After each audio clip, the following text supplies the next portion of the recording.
If y is equal to natural log x cubed minus 2y, then what is the value of dy over dx at 1, 0? So let's differentiate this equation right here.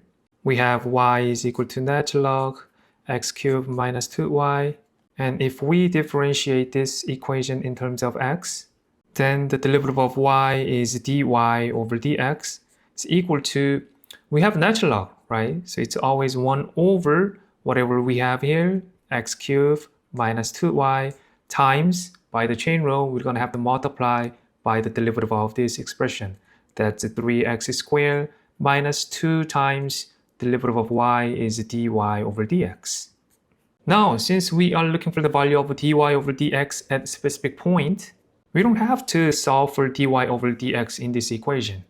Instead, we can just plug in this point, 1 for x, 0 for y. So 1 here, 0 here, 1 here. Then we have dy over dx is equal to 1 over 1 minus 0. This is 1, right? Times 3 times 1 squared, that's 3, minus 2 dy over dx.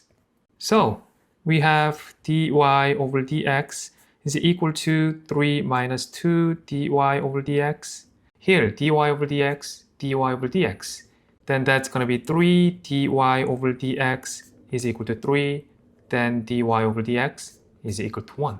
So the value of dy over dx at this point, 1, 0, is equal to 1.